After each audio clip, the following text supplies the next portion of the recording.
The Cars video games are a beloved part of the franchise, and for very good reasons. First of all, in a world filled with weird video games made by Pixar, the Cars games are some of the few that actually have love put into it. These types of games explore the beauty of the world of Cars, while also creating its own story mode without copying from the actual movies.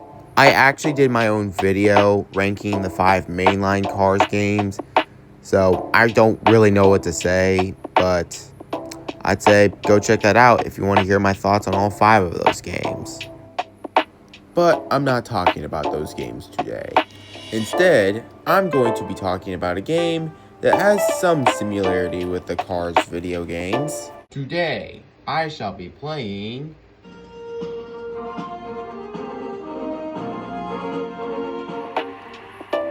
Today, we shall be talking about Planes the video game, the tie-in video game to the Planes movie.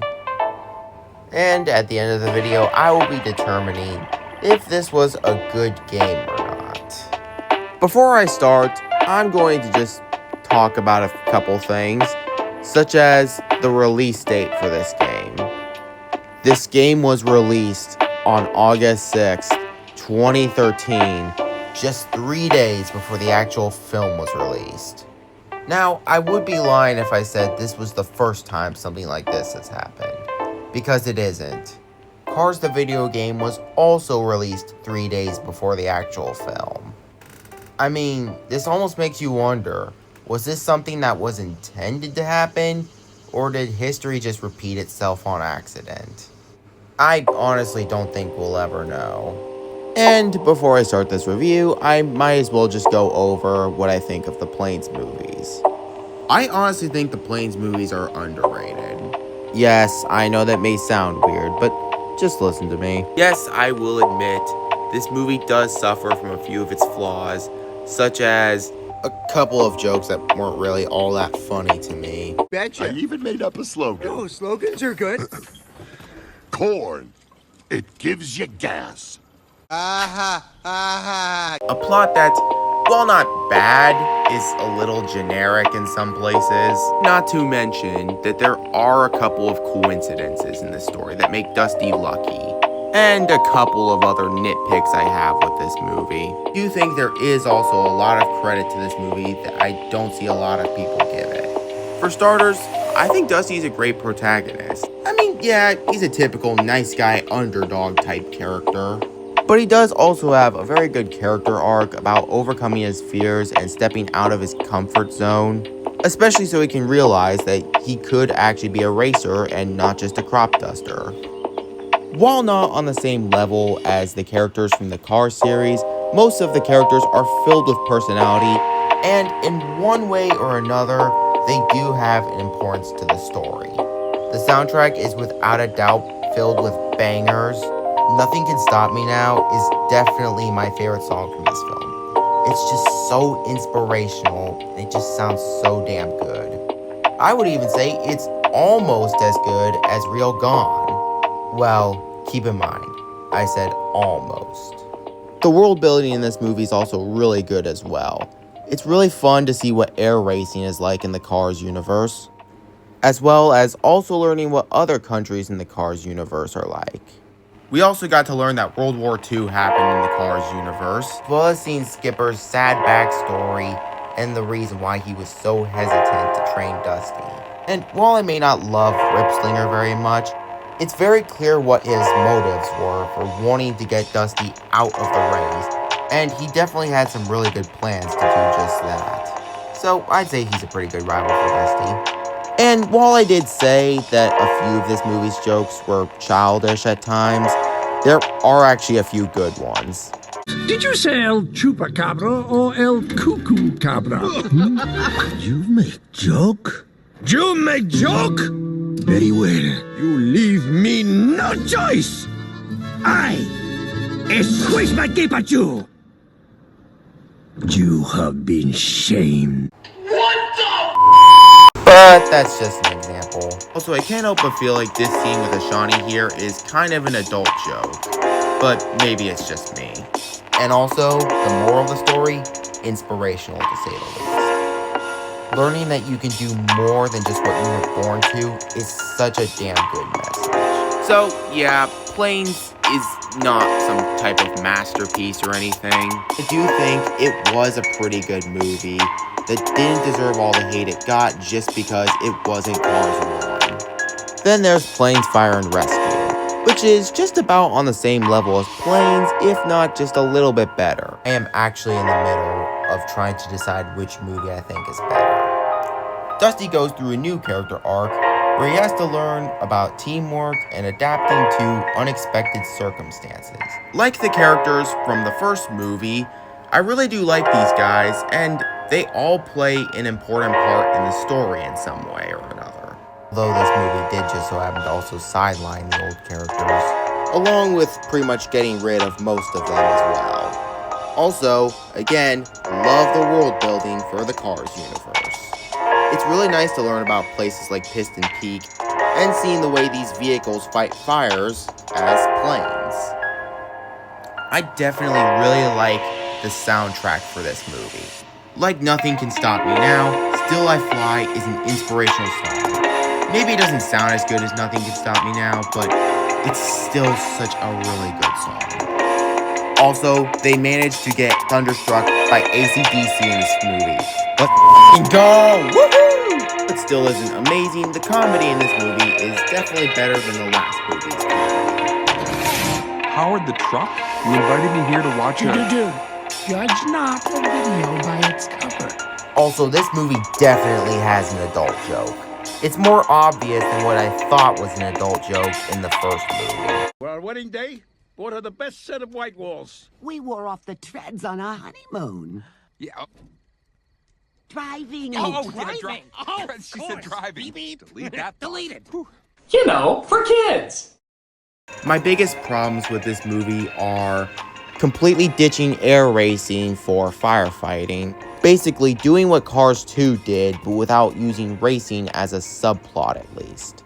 The fact that they make a new love interest for Dusty even though he already had a girlfriend in the first movie.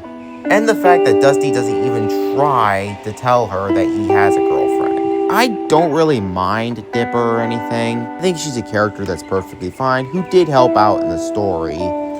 But honestly, I don't like how she spends the whole movie stalking Dusty. And again, there were a couple of bad jokes in this movie. And of course, the sidelining of the older characters. Other than all of that, I really like this movie. As for whether or not it's better than the first movie, that is still up for debate. Though I will say, there is a chance I could potentially start liking Planes, Fire and Rescue more than Planes 1. So, these movies aren't cinematic masterpieces or anything, but I really like them. And I don't think they deserve the flake they've gotten. Anyways, sorry for that long speech about my thoughts on the Disney Planes movies. I'm just gonna go ahead and start talking about the Planes video game. So, first off, let's just talk about the controls for this game. For motion controls, I don't really like them. Sometime after I recorded all the footage for this video, I eventually decided to try free flight in this game, which is a thing I'll get to here in a bit, and test out motion controls. Going into this game, I just had bad memories of trying to play this game with those motion controls. They were honestly very hard to play with, and they frustrated me at the time. So I switched to non-motion controls, which is something else I'm going to talk about here in a bit. And whenever playing this game, I've stuck to those for as long as I can remember. And yes, in case you couldn't tell, that especially goes for this video. So again, after doing the recording of the footage for this video, I eventually decided to go into the game, do free flight, and see if the motion controls were as bad as I remember. There's no footage of me playing with motion controls, but honestly, I'm just surprised by how they're not awful. Like, they're still not that great, but at the same time, I don't really hate them either. Like, basically what you do with the Wii Remote is you take it around and you control the plane by just twisting your hand and moving the Wii Remote with it. The same goes for doing tricks in the air. You have to spin the Wii Remote around fastly in order to do that kind of stuff. It practically makes using a nunchuck useless, but hey, you know, as a kid, I didn't really care about playing with a nunchuck unless it was for games that required one.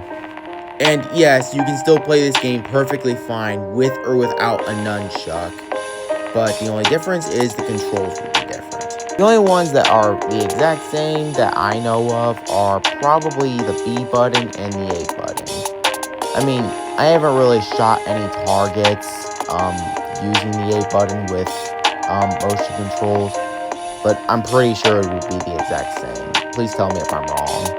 Overall, I definitely don't have any strong feelings for motion controls, and I'm at least going to say that I definitely prefer non-motion controls, but I'll say this, they're not bad, just not very good either. As for non-motion controls, they're definitely better. They're a lot more fun, they're more simpler, it's a lot more easier to fly without crashing into a damn wall. If I had a nitpick to make about the non-motion controls, then it's that the back buttons of the nunchuck are completely useless. But anyways, shall I move on by just talking about some of the missions and goals in these games and stuff? Like the main Cars games, this is supposed to take place right after the first Planes movie or somewhere around that time. I don't know if this game is actually supposed to be canon or not. It probably isn't, but if I had to go ahead and fit it into my head canon, I would go ahead and say it takes place a year after the first Planes movie. Then maybe a year after that, there's Planes Fire and Rescue. So basically, the story is this. Skipper Riley decides to visit the Jolly Wrenches and even brings a few photos along of a lot of these top rally racers and tells these stories about them. Wait, hold on a second. I know this is a kid's game and everything, but what happened to the pictures of the other Jolly Wrenches? Do they just have two different walls now or something? Like, does one wall just so happen to have all these photos of top rally racers doing these really heroic things, and does the other wall have the Jolly Wrenches on there? You know, is that the Wall of Fame? Is it in another room or something? I'm sorry, I'm just confused. It's really nice to see Skipper bringing pictures of these guys over and telling Bravo and Echo these stories about the rally racers, since they like racing apparently. Now let's talk about the actual missions themselves. This game sort of goes in a Cars 2 the video game and Cars 3 Driven to Win route, where there is no actual story mode, you just have to do these specific missions. There are 4 different missions for each of the characters you play as, and to play a specific mission, you have to play as just that specific character. And there's always a different type of mode for each mission. Now, if I sat here and talked about every single gimmick this game has, I would be here all day, okay? So, I'm just gonna give off a few examples of what I mean, some of which you can probably see in the tutorial. So, basically, sometimes they'll have you go over to these boxes with propellers attached to them, and you just have to fly through those boxes and break them in order to grab an object or something. Sometimes it'll be a magnet to go to the bottom of the plane, or it will even be maybe a paintball gun or a flare launcher or something you can shoot with. It's not always going to be shooting related things, but it's always something.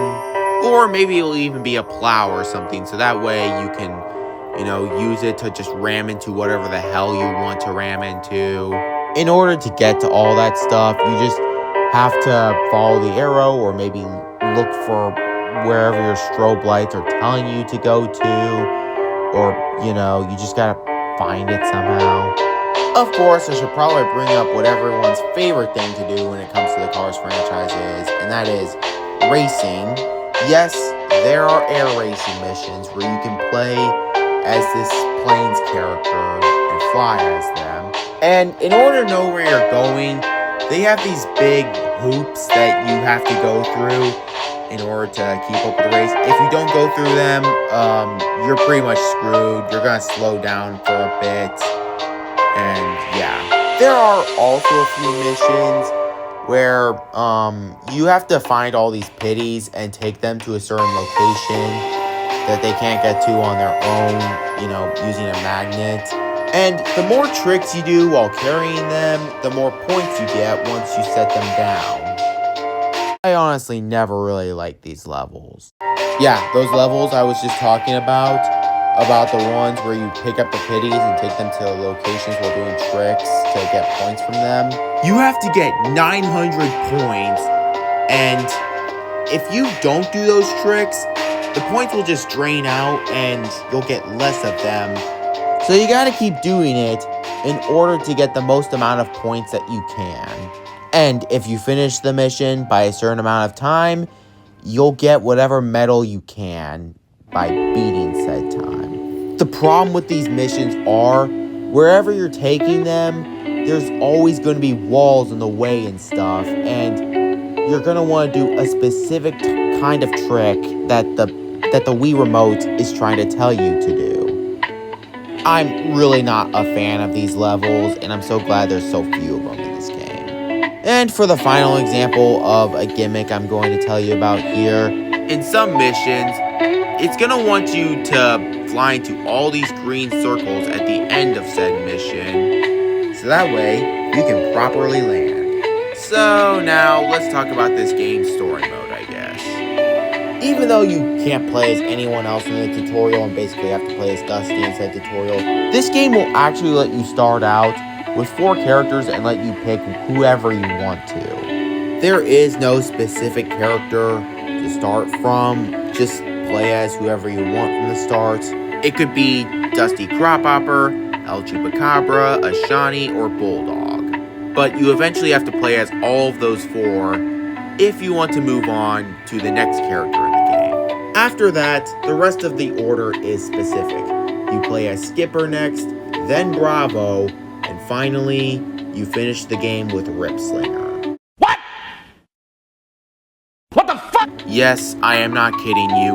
You actually finish this game off by playing as this game's antagonist, basically. If you're wondering if there's any more playable characters in this game, outside of story mode, in like other stuff like Free Flight or Air Racing or Balloon Pop, you can actually play as Ned and Zed, or, well, really just Ned or Zed, and you can even play as Echo. So basically how a lot of these missions in story mode works is either something really important is going on or something really bad has happened, and the character you're playing as wants to fix the problem or just elaborate on the event in some way. And I gotta say, it's actually really nice to see all these Wings Around the Globe racers, including not just Dusty, but, you know, all these guys I just mentioned, Doing all these really nice things for their town and for a lot of other people out there. I don't know, there's just something really nice about all the Wings Around the Globe racers doing these things. Well, unless you're Mr. Green with Envy over here. Then you're probably just causing the problem. But yeah, there's basically no real story mode going on here.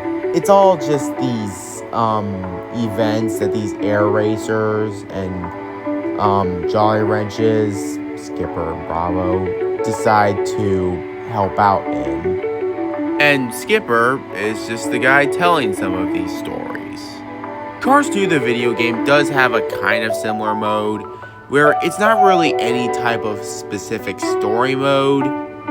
They're just all these different kinds of simulations that you can just do as whatever character you want. But that's pretty much the biggest difference between Planes the video game and Cars 2 the video game in terms of story mode. In Cars 2 the video game, you can literally play as whatever character you want for whatever simulation or mission. In this game, you have to play as a specific character for a specific mission. So in both of these games, there's not really a plot in either one. Cars 2 the video game didn't really have to have a strong plot because it was just a kart racer style game with 6 missions in each level. And to be fair, Planes the video game doesn't really need to have that strong of a plot either, since it's really just all these racers lending a helping wheel in something or racing in something or whatnot. You get my point. It is kind of fun to play as all these characters, but to be completely honest, it can get a little dull at times. The reason why I say that is because there's not really that much that's going on that's really all that interesting. A lot of the missions in this game can be kind of cheesy and silly at times, along with very unrealistic. But before I point out the examples of what I mean here, I'm just going to say that every time I look back on Planes the video game, there is actually one part of this game that is actually really interesting to me every time I think about it. And that is Ripslinger's missions. I mean, I will start off by saying it is pretty cool when a game will let you play as its antagonist. But what's interesting to me is that he's the last character you get to play as in this game. Yeah, I'm not kidding you. Of all the characters in story mode, he's the last one that you have to play as in order to complete the story mode part of the game. I know what you're probably thinking right now. Aren't all of these missions just going to be Ripslinger trying to ruin Dusty's life because he's a petty dick? Yes, actually, that is pretty much the case. His first mission happens probably before Dusty's first mission, which is him basically destroying Dusty's hometown. His second and fourth mission involve him disguising himself as Dusty so he can make Dusty look like a criminal or a bully. And his third mission literally involves him trying to take down every checkpoint in the upcoming Wings Around the Globe race and destroying it. Boy, I guess he really hated Dusty so much that he just decided to take it out on every other Wings Around the Globe racer. Ultimately, in the end, Ripslinger got what he deserved, and Dusty's name was probably cleared or something off screen. I don't know. Honestly, it is kind of weird to be playing as the antagonist of the game for the final playable character, but in a way, we also kind of defeated the antagonist of the game. Skipper pretty much says it for me here. In some ironic way, Ripslinger's plan succeeded. The plane that wasn't worthy of being a pro wasn't allowed to compete in the next race.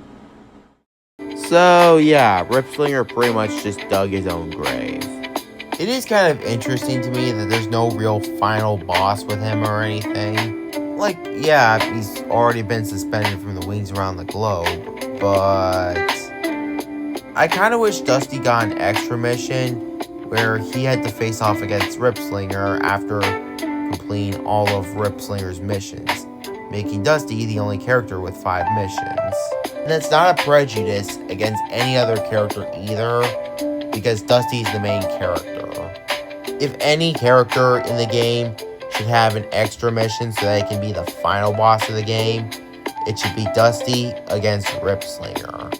And yes, I am aware that Dusty in this game does actually have a race against Ripslinger, even though it's not a 5th mission, it's his 3rd. But honestly, I would have rather that been a 5th mission, and we got some other kind of mission for Dusty that was his 3rd or something.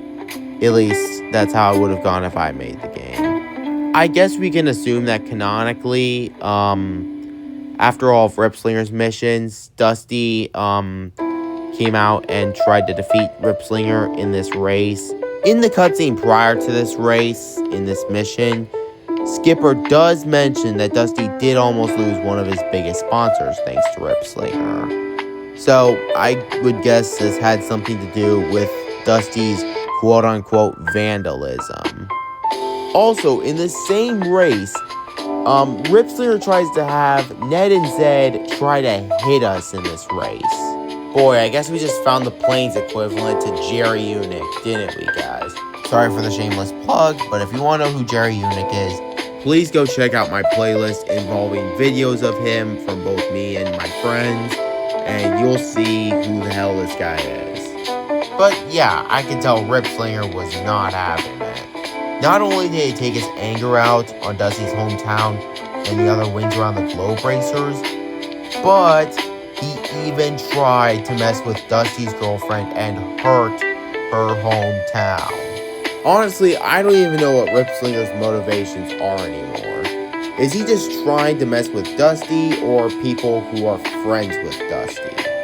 Honestly, Rip Slinger really be acting like the school bully of the Planes franchise though. Overall, really intriguing part of the game, to say the least.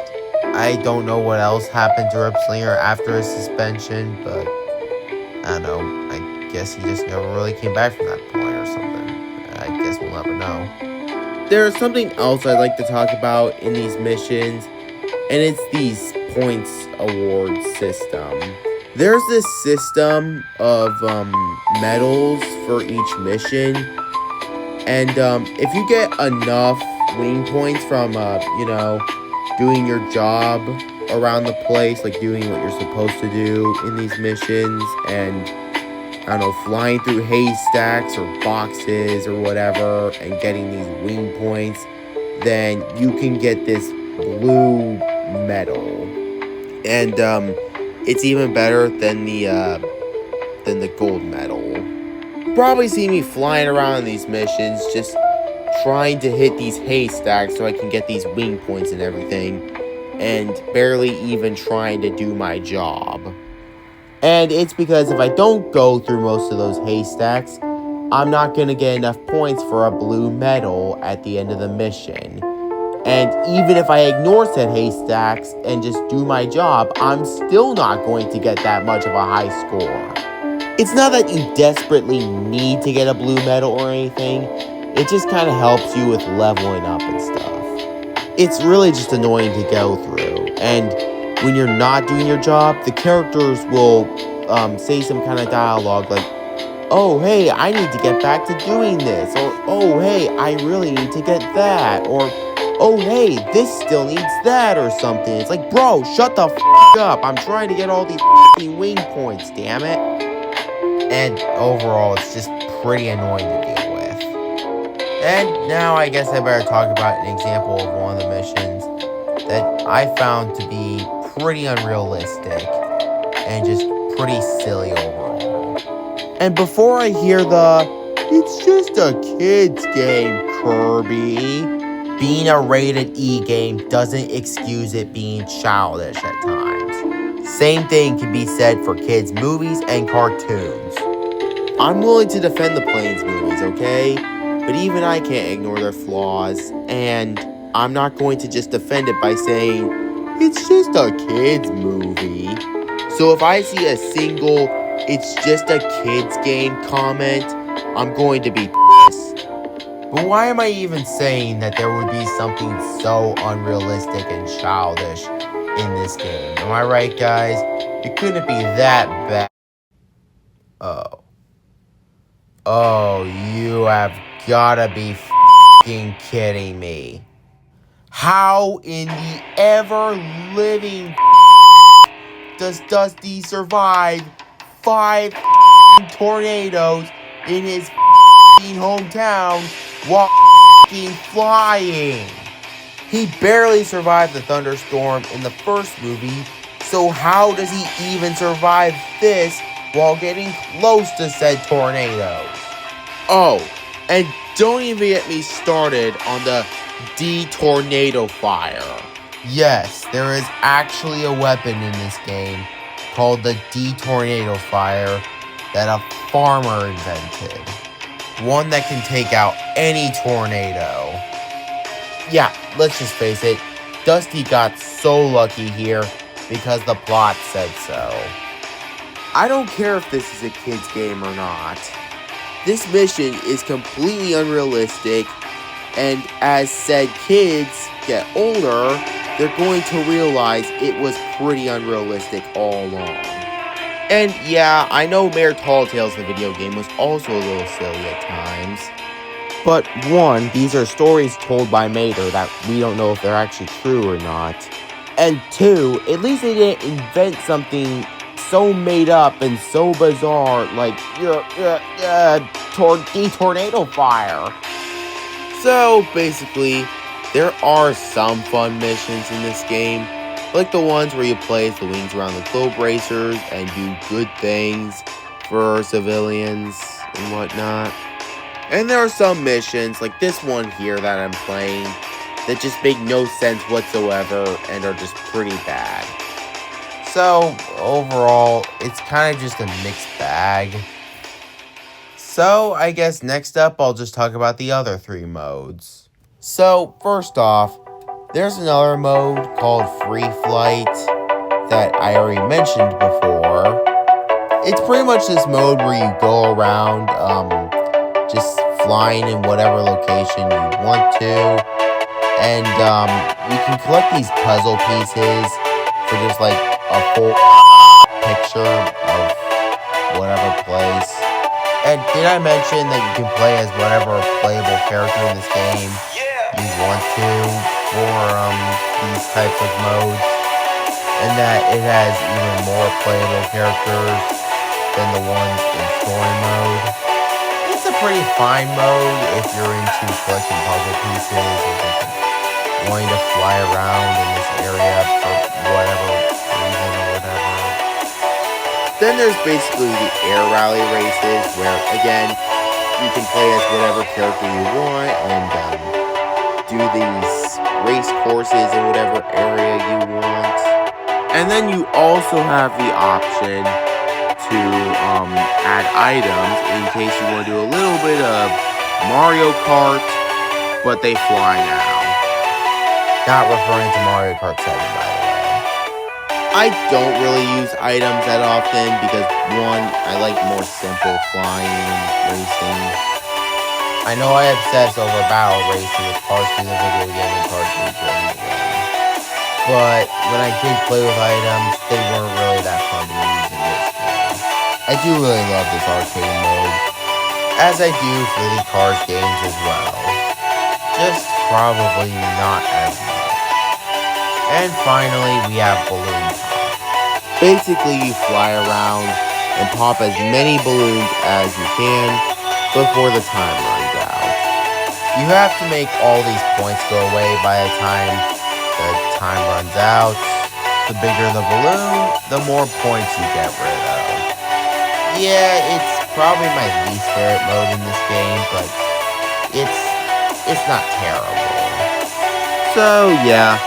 All these different modes have their ups and downs, and some are worse than others, and some are better than others. But hey, it wouldn't be a Cars-related video game if it didn't have good music, am I right? I've always thought that Cars games typically have very good music. It's very rare that I can think of a Cars video game that would have bad music. Because typically, most Cars video games, not just mainline games, have some really good music.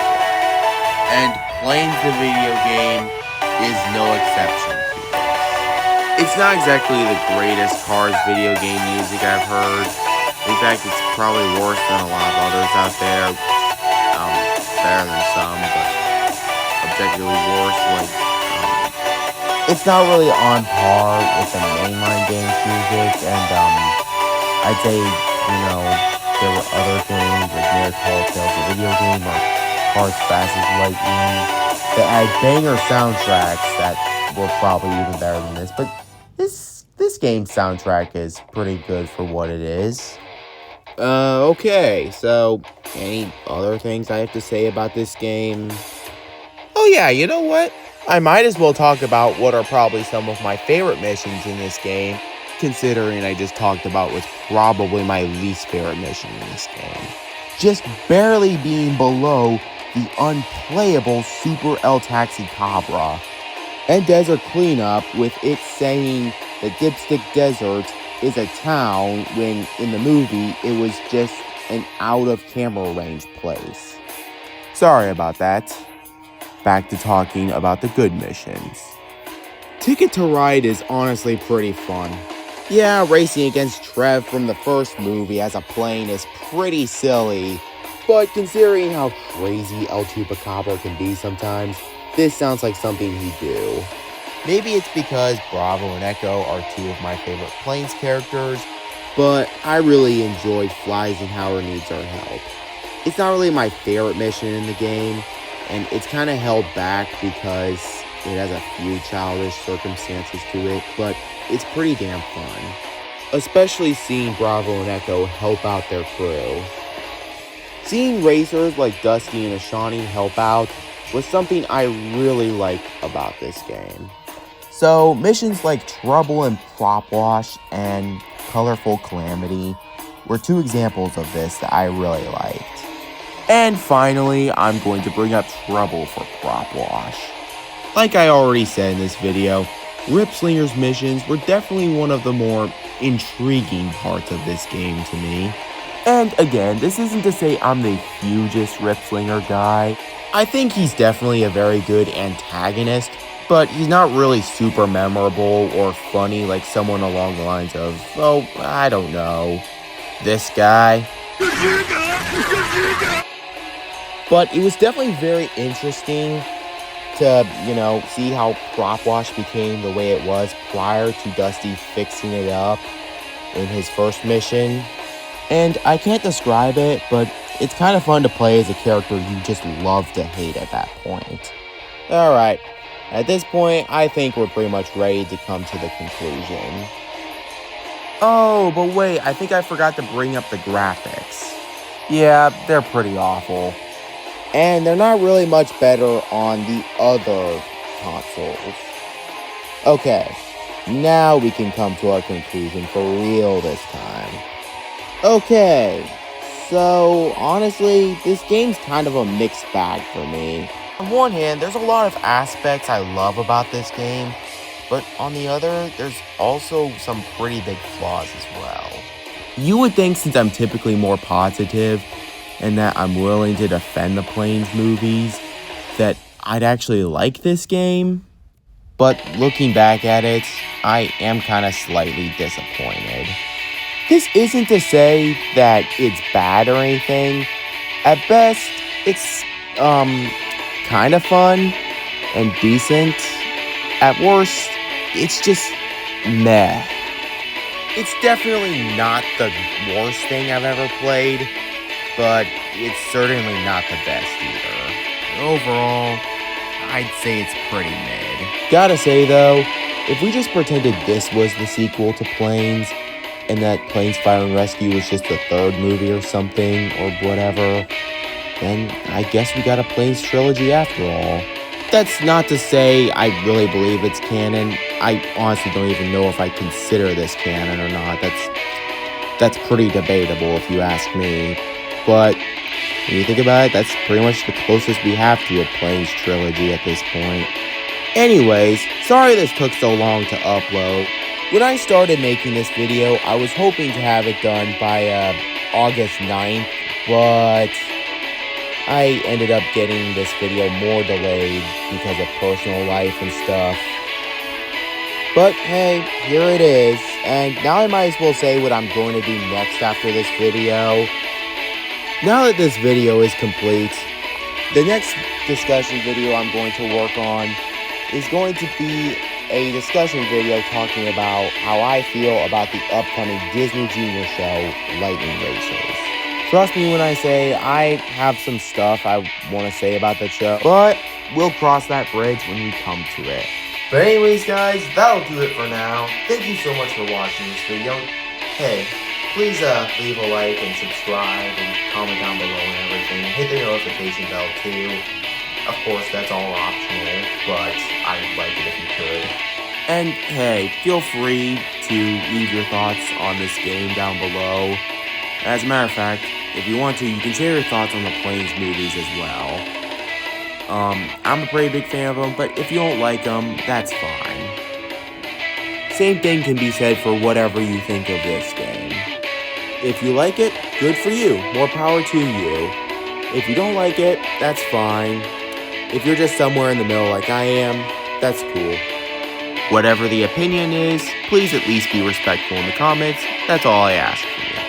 And anyways, this is Kirby Tintin Gaming Productions 39. See y'all next time.